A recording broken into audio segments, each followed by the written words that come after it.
yung dalawang bis ko na po na post yung Mateo 25:31. Yun po yung paghuhukom, pag pagbalik ng ating Panginoong Hesus. Yung sinasabi ko po na bukod-bukod ng Panginoong Hesus, ang kambing at tupa. Yung kambing po yun yung mga papo sa impyerno. Yung ng tupa naman yung mga anak ng Diyos. Sinabi ko po na yung binasa ko po na sinabi ng Panginoong Hesus doon sa mga tupa, mga sakanan na hali kayo, tanggapin niyo ang kahariang hinahanda sa inyo ng Ama bago pa ikain ng daigdig. Yun namang sa kaliwa naman mga kambing. Sabi ni Jesus, lumayo kayo sa harap ko, kayong mga sinumpa, doon kayo sa impyerno. Sabi ko po noon na wala naman talagang karma, wala naman nakasulat sa Bible na karma. Yung pong mga nakaratay, napilay, nagkasakit, hindi po karma yon. Yun po ay tinawag ng Diyos para maramdaman nila na sila ay nahihirapan.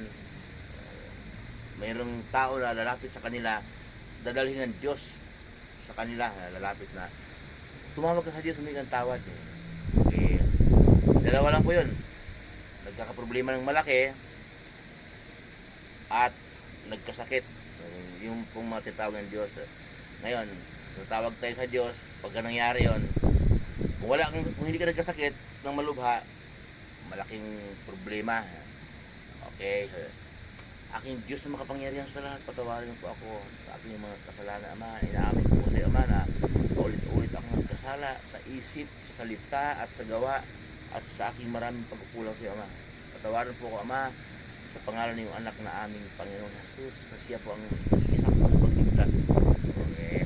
Yun po ang turo ni Jesus kasi, humiling kayo sa Ama sa aking pangalan. Yan ang turo po ni Jesus. Kaya yung pong mga iba kasi mayabang siya daw pinagpala, walang sakit, malusog, ayun po yung maganda, maayos ang kabuhayan, lumago ang kabuhayan, mga business, pag pinagkakitaan sa buhay, lumago, nagpala. Nasabi ko po noon na si Satanas marunong din magbigay ng material magpapala. Asinso ka, hindi ka naman mananampalataya para maligaw ka, ganoon sa Satanas. Pero mayroon din umaasinso po, mayroon din namang mayayaman na mananampalataya. Yun naman ginamit sila ng Diyos para daluyan ang pagkapala. Okay, may mga business sila, marami silang tauhan, kasi yung mga tauhan na yan, mga mahihirap na yan, nanalangin din naman yun na magkaroon ng trabaho. Yun po. At yun namang mga mayayaman naman na hindi mananampalataya na ginamit ng Satanas, pinagpala sa Satanas ng material ng bagay upang maligaw ang kaniyang isipan. Yun naman, may mga tauhan naman yun na mga mananampalataya. Pero hindi tatagal sa kanila yun kasi nga malalaman naman ng palataya na paliko ang kanilang pamamalakad, pamumuhay yun. Doon po nandun ako sa catering sa work ko. Malayo po dito. Sige, pangalanan ko na po. Nandun ako sa Tarlac catering. Hindi po, halos po hindi ako makalakad. Hirap po lumakad Namaga po pa ako. Arthritis. Siguro mga uric acid po ganun. Pero gumaling din naman agad. Pero nung pagkasalukuyang namaga pa ako, hindi ako makalakad. Hirap ako lumakad. Pero hindi ako pwedeng mag-absent, mag-bakasyon. Kasi nga, talagang catering talaga. Sikat na catering yun sa Tarlac. Napakasikat na catering. Tapos dumating po yung driver. Ang sabi ng driver, Chef Roy, ano nangyari sa'yo? Nasakit pa ako, namaga. Sabi sa akin, pabiro, naku, pinarusahan ka ng Diyos. Ang sagot ko po oo nga, malamang. Ang sagot ko parang simple na maluwag. Oo nga, malamang. Yung iba noon, nung biruin ng gano'n, magagalit sa'yo. Yung mga wala hindi nila alam kung anong kalooban ng Diyos, hindi nila alam ang salita ng Diyos. Pero panuwag mo tinanggap kasi nga, pagka pinarusahan ka ng Diyos, anak ka ng Diyos. Biblical po yun. Ah, sabi ng Diyos, aking pinarusahan at sinasaway ang aking mga anak. Biblical po yun. Eh kung hindi ka anak ng Diyos, pak! Accident, patay agad. Pak! Pangungutin, patay agad. Yung iba, na-stroke lang, para manalangin siya, para sumamba siya sa Diyos at para sumasampalataya siya kay Jesus. Mayroon din naman mananampalataya, mayroon din naman anak ng Diyos na aksidente patay agad. Talagang kinuha na yun ng Diyos.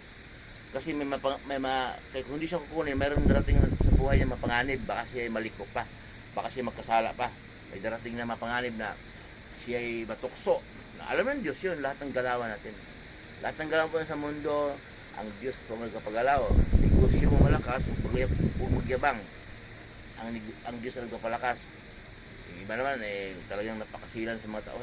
Kasi po, narinig ba natin yung sabi, doon ang mahal ng fried chicken, walang lasa, ang tabang-tabang, pero pinipilahan ng tao. Ano kayo mayroon? Kung ano sinasabi nila, may kwintas kasi yun na agimat na nabili sa online. Ano kung sabihin na totoo? Ang Diyos ang nagpapalakas, biyaya yun. Anong power ng anting na anong power ng siguro nga kung hindi siya manampalataya, pinapalakas ni Satanas ang kanyang negosyo para maligaw ang kanyang utak, maligaw ang kanyang paniniwala, para siya lituhin. Pwede naman, pero yung kung mananampalataya ka, nanalig ka sa Diyos, araw-araw ka nanalangin, gabi-gabi ka nanalangin, nakipag-usap sa Diyos, palakasin ang negosyo mo, hindi sa pasarapan o hindi sa pagandahan ng lugar, hindi naman mga hardware na negosyo na yan, mga bilihan damit, kahit anong negosyo, kahit na ano man yon, bilihan ng chinilas, bilihan ng sapatos, palakasin yung Diyos. Kung kayo manampalataya, ibibigay niya ng Diyos sa iyo po. Pero unahin muna natin ang kanyang katuwiran, ang lahat na yung idadagdag. Huwag po tayo, nakakatakot po kung si Satanas ang magbigay sa atin ng kasaganahan, yung kasaganahan sa buhay, pera, yung material, nakakatakot po. Kaya mas piliin na po natin na ang Diyos ang magbigay sa atin sa pamamagitan ng paniniwala, pananampalataya. Idadagdag ng Diyos yun, yung alam ng Diyos kasi kung anong kailangan natin. Bago pa natin hihiling sa Kanya, alam na niya kung may relasyon tayo sa Kanya. Muli po yung lingkod, si Chef Roy. Mabuhay po kayong lahat, pagpapalain po tayong lahat ng Diyos. Samahan kayo ng Diyos kahit saan kayo pupunta. Mga trabahong pinasukan ninyo, kahit anong negosyo ninyo, ayon sa kalooban ng Diyos, mga pinagkikitaan sa buhay na walang halong pandaraya, pagpapalain kayo ng Diyos.